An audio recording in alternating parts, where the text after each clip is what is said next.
and I was really proud of the way this team played. Really proud of what they did. I think we improved in a lot of areas. We're certainly not where we want to be yet. As I said before, we're a work in progress, but we're certainly moving in the right direction with some of the things that went on Saturday night. I look on the defensive side of the ball. I think our defensive line is really playing well right now. We really challenged our defensive line because we tried to protect our secondary a little bit more than we did at NC State. We went into NC State with 4 out of 5 players in the back end being new starters, and we tried to protect them a little bit more, a lot more zone coverage in this game, trying to keep the ball in front of us, and I thought our defensive front played excellent. I thought Ike Anapali and Vontarius Dora off the edges really were forces because we didn't do a lot of blitzing. We tried to rush with 4 players. We had 4 sacks with a 4-man rush, and I thought those guys did a really nice job on the edges, along with Kendrick James and Kevin Kisseberth. But inside, I thought Justin Ellis did a really nice job. Vernon Butler did a nice job. Shaquille Lucas. We've got some depth up there, and we talked about that being one of the strengths of our football team, and I think it showed up Saturday night with the way they played because we didn't give them a lot of help, and they did a nice job. Probably the most improvement from game 1 to game 2 in the secondary would be in the secondary. I thought Levander Liggins played an excellent football game. He got his hands on, had the 1 interception in the end zone. He really, as I told him, I thought if we could have caught the ball or hung on to the ball, we would have had 2 more. He would have had a 3-interception day, but I thought he had an outstanding night and really did a nice job. And Levander Liggins had the opportunity to step in and really do, Darius Barnes had an opportunity to step in and play really well. I thought the 3 safeties, Xavier Woods is showing to be mature way beyond his years as a true freshman who's out there playing, and not just playing, but really doing some great things. He's all over the field. He knows football. He's, as far as assignments, containment, where he's supposed to go, how he fits. He's got a great grasp of the defense, and I think Kentrell Bryce and Lloyd Grogan are really playing well for us right now. But those are the guys that are really emerging as those 5 guys in the back end. But a lot of good things on defense. I wish we could have given up or taken back the 62-yard touchdown pass, and without that, I mean, you hold them to under 300 yards, and I thought for a team that scored 75 points in the opening game, I was really proud of the way our defense played and what they did and the progress that we made from week 1. On the offensive side of the ball, it was nice to see Tevin King going up and down the field. After the long year that he's been through, the adversity he's been through, coming off a knee injury, having to wait a whole year to get back on the field again, he gets on the field at NC State and has a disappointing 2 fumbles, but I thought he came in energized, ready to go, mentally overcame an awful lot. A lot of people had made kind of a big deal during the week. How much do you emphasize fumbles so they're not too conscious of it? But I think Coach Jaluk did a great job with the running backs, and they did a very nice job of protecting the ball and ran extremely well. And with Tevin King having 182 yards, I think it was, or 185 yards, did a great job. The offensive line played much better up front. It was great to see Jeremy Graffrey, who's coming back from his injury and with his 6th year. Mitchell Bell, the newcomer at right tackle, I thought played very well. Matt Shepard, one of the captains, I thought had a kind of a real leadership game. Yen Danielson, the left guard, or the left tackle, as a young guy, I thought stepped in and played, is getting better and better, as did Larry Banks at left guard. So I think a lot of guys played really well up front. Scotty Young continues to take care of the football. Knock on wood, this is 2 games without an interception. I think he is, there's some areas of improvement that we can make, but 2 games into it, I think he's doing a nice job of running the offense. There's a couple more plays I'd like to see us be able to make down the field, but for the most part, I think he's really doing a good job of giving our team an opportunity to win. At the wide receiver position, it was not one of our better games, as we had 5 drops in this football game. We didn't have any in the first one, but I thought DJ Banks really did a nice job at wide receiver with the way he competed. I think, how do you not talk about Andrew Gilliott and Hunter Lee and Greenwald with what they're doing right now at the receiving corps? They're football players. I mean, when you look at them, people may think there's guys taller, faster, stronger, whatever that may be. but I think they definitely give adage to the statement that you can't evaluate a man's heart. And they've got huge hearts, and they just compete their tails off, and I was really proud of what they did. Probably the biggest improvement from game 1 to game 2 was the kicking. To see Logan McPherson, who averaged 36 yards a punt, and I don't know that he had one over 40 yards at NC State, to see him average 43 yards a kick in this game, and that includes a 30-yarder that he had. But I thought he punted the ball extremely well. Not only did he punt the ball extremely well, but he stepped in with Connor Smith, who was diagnosed with a staph infection on Saturday morning, left the hotel to go to the hospital, and Logan McPherson had to step in and do the holding duties, and I thought did a great job stepping in, as did Darryl Travis when Josh Cuthbert went out on the very first punt with an elbow injury. I thought Darryl Travis stepped in and did an excellent job as a backup snapper. You always say nobody knows who the snapper is until you have a bad one. Well, Josh has been doing it for so long, you really don't worry about that. It's something you take for granted. But Darryl Travis went in and kind of put everybody at ease, and I thought did a great job snapping the ball. And then Kyle Fisher, with what he did from a field goal standpoint, I always ask Ronnie Bradford, the special teams coordinator, during warm-ups, go out on the field and find out what the yard line is we got to get to kick a field goal either way. And it's normally, okay, you got to get to the 28, you got to get to the 30. I mean, the 30, you're talking about a 47-yard field goal. And when he came in and he said, Coach, probably the 36 to the 38. And I'm thinking 36, 38, I'm trying to do the math. And it's like, he thinks he can go 53, 54 tonight. He said, Coach, I watched him do it. So when we got there and when we got to that point in the game, we got on the headset, I yelled field goal, and Tony Peterson was on the headset, and he said, what? A field goal? We can't kick a field goal from here. But I thought he did a great job. 49 yards, put it through the uprights. I thought Kyle Fisher really did a nice job for a redshirt freshman. Never really his first collegiate field goal was he had 2 PATs at NC State, and he made 2 of them and did a great job. So it's nice to see the improvement, but we're certainly not where we need to be. We're not where we're going to be, but I do think that we're making some progress and making some strides. Tulane this week, big, I call it rivalry week. I mean, when you look at a school like Tulane and being just a couple hours away, they're one of the closest teams that we're going to have the opportunity to play from a geographical standpoint. And even though we've only played, 7.5 times in our school's histories. Even though we haven't played that much, I think it does have an opportunity to be a huge rivalry game because of where we are. I know there are a lot of people that have emotions in this game. I know Coach Jaluk, being from the New Orleans area and with a lot of his ties to New Orleans and to this staff. I know there's some that on our team that have played with guys that are at Tulane. I know DJ Banks transferred from Tulane.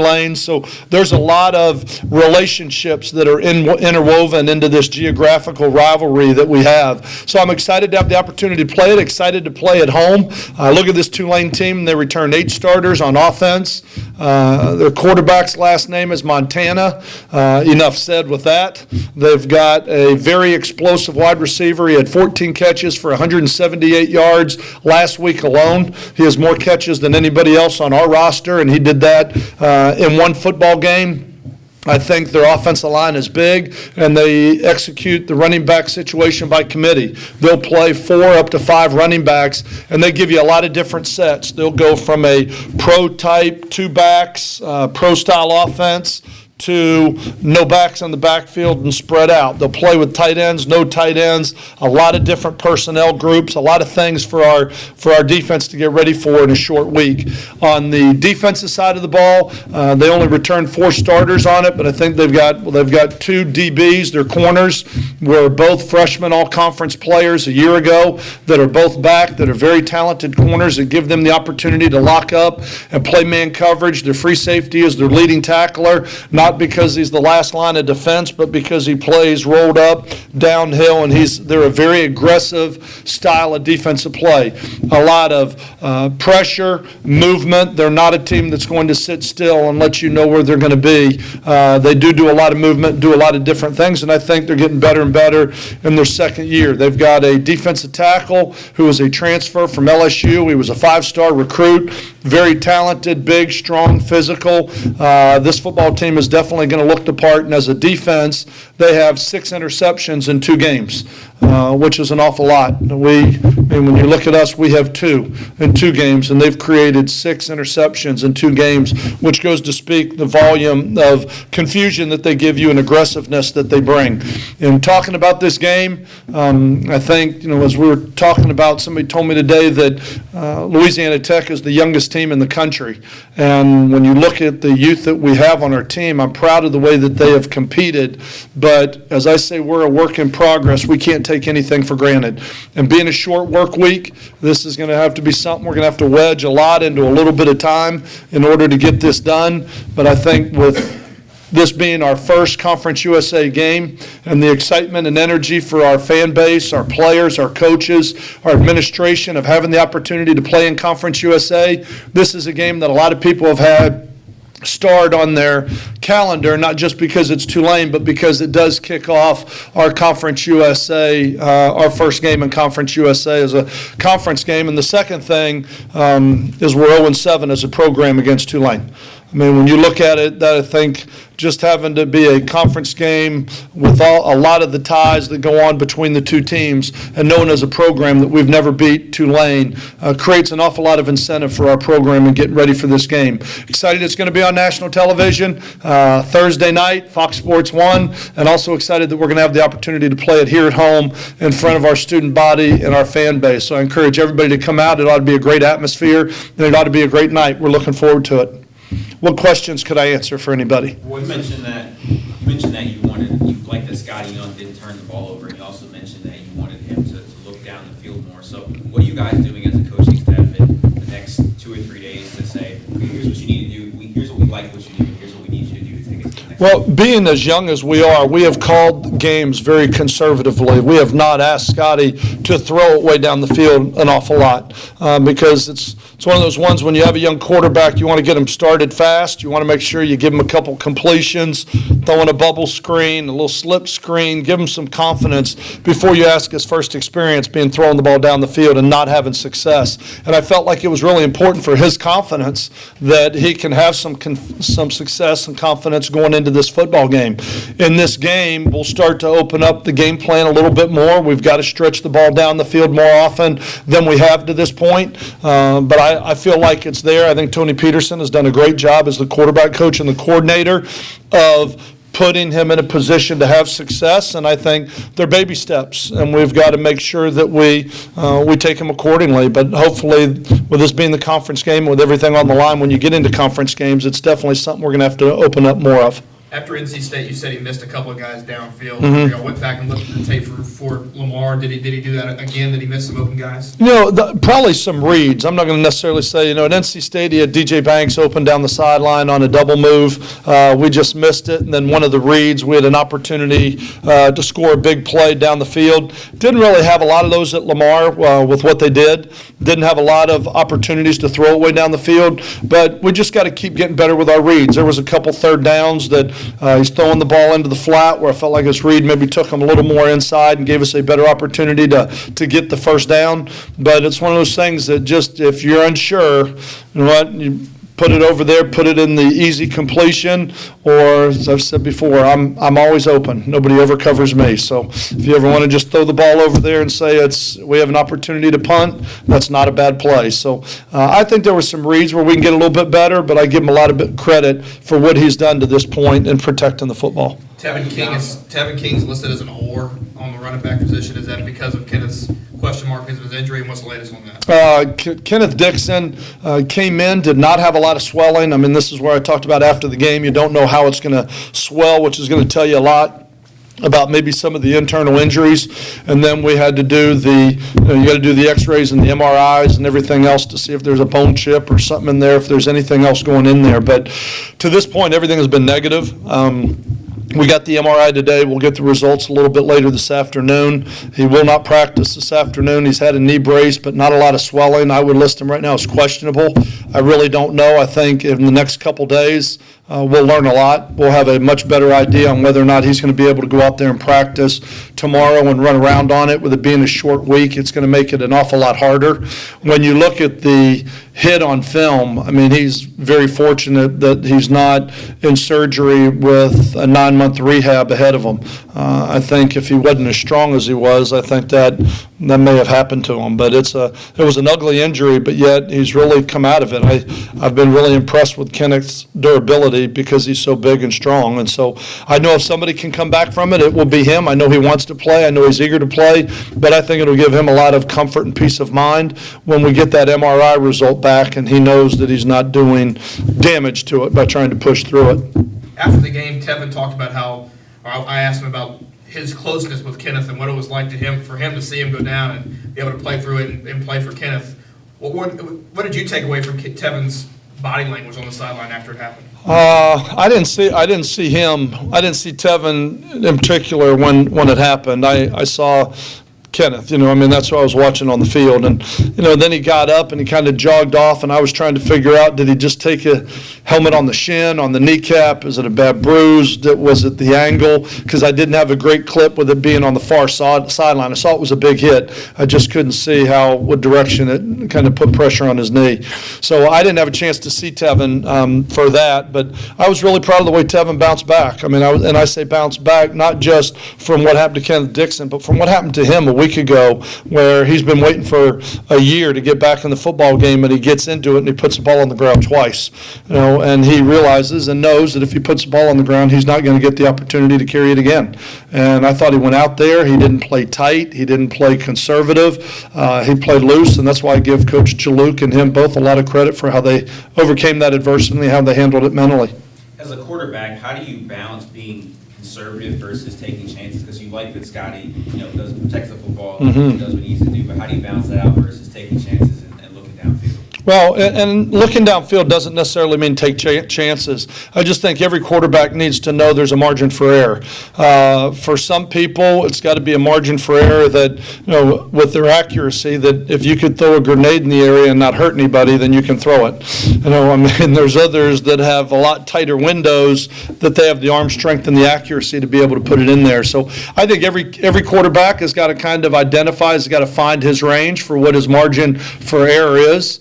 And for right now with Scotty, like I said, being a young quarterback, inexperienced quarterback, and going out there and feeling his way, I don't want him to go out there and have a 4-turnover day and go, oh, well, okay, I just can't force it. I would much rather him be doing it the way he's doing it. And even though it may slow us down a little bit as an offense, I made the comment preseason that if we're going to win this year, we're going to have to win a lot differently than we did a year ago. We're not going to be able to score 60 points a game and go up and down the field and have the explosive offense with 9 starters gone and so many of those guys going to the NFL, that if we were going to win this year, we were going to put more pressure on our defense. We were going to have to do it a different way. We were going to have to put pressure on our defensive line and keep the ball in front of us and not give up a lot of points and play a little bit of a ball control offense until we can get some of these younger, inexperienced players a little bit more experience. So for Scotty right now, I think he's getting there. I think every game he gets a little bit more comfortable, a little bit more with his feet under himself. I think this is an important game for the conference, and then we've got 2 more non-conference games, and hopefully by the middle of the year, when we are full slate blown going in conference games, we'll be able to open much more of the playbook and feel much more comfortable with him taking a bunch of shots downfield. You mentioned the drops, and obviously you want to solve that, but what else can the receivers do to help him out? We can block a little bit better. You rush for 270-some yards. I thought the receivers did an okay job blocking, but we can definitely get better there. The other way that they can help this offense is by going up and making plays. I don't mind. You're going to have a drop. Watch the NFL, there's drops. There's going to be drops. And you don't like them, but the way I've always said it is that, if you're going to drop a ball, then you got to go catch one you shouldn't have gone to get. You got to go take one away in a jump ball situation. You got to go lay out and make a one-handed catch. You got to go catch a ball that you shouldn't get. Right now we have 5 drops, but we don't have 5 circus catches. And that's what we've got to be able to do to balance off some of the drops, and that's what we have to do as an offense. We've got to make some plays, and we've got to be more productive, especially at wide receiver. If you're going to throw the ball 30 times in a game, you need some guys to give you some help. Could you elaborate on the challenges of preparing for a short week? I mean, obviously, you lose 2 days, but Right. I mean, is there a part of the game plan that goes along with it, or what exactly do you lose? Well, losing 2 days is not only game plan preparation at this point in time, but it's practice time. It's having the opportunity to get your game plan ready. We knew this was on the schedule. They didn't announce this Saturday. We knew this was coming. This was something that we did our scouting report on Tulane like it was an opening game of the year over the summer.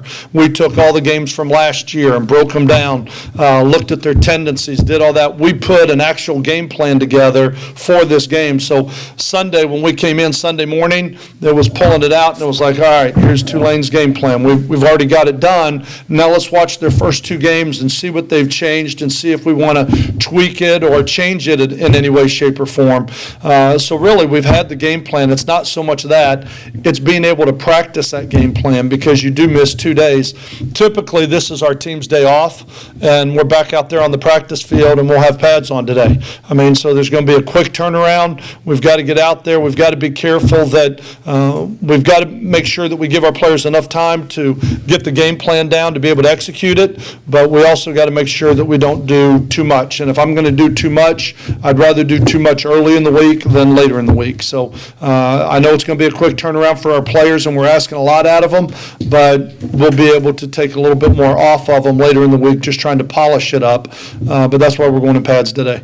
Could Tevin's performance Saturday influence your decision with Kenneth? Say if he's kind of borderline, say, well, Tevin did well on Saturday, so let's just be precautionary and we'll Kenneth out. I think it's going to be more of a medical decision. I mean, if I'm not going to do anything to play Kenneth if we're in danger of a higher percentage significant injury. You know, if we're going to put him at danger, then I don't want to play him. I think Tevin King is a very good running back, and we've seen very little right now of Blake Martin and Marlon Seats, but I've really been proud of the way those guys have come along from spring ball and camp, and I feel like we've got 3 running backs right now that we have the opportunity to play with if Kenneth can't go. Now, I will say this, Kenneth is special, and if he can play, I know he's going to want to play, and if he is healthy and go, it's going to be a thing where either he can go or he can't, but I'm not going to make the predication just on who else is there. I want to make sure that he's got a chance to be healthy. If Kenneth can't go, are you any worries at all with Tevin's workload? I know he ran it 20 times, but coming off the ACL last year, would you try to limit that or anything just this early in the season? No, not at this point. I think if Tevin can run, I'm not going to ask him to carry the ball every time, and that's why I think there's other backs out there in Marlon Seats and Blake Martin that can help take some of the workload off of Tevin. But if you're the starting tailback, you're going to have a workload put on top of you. We got to be careful that we don't try and take a guy like Tevin King at 160 pounds and pound him, 5 weeks in a row, giving him the ball 30 times a game. We got to be careful, and we got to be careful in how we give him the ball, that we're not just trying to pound the ball up in between the tackles.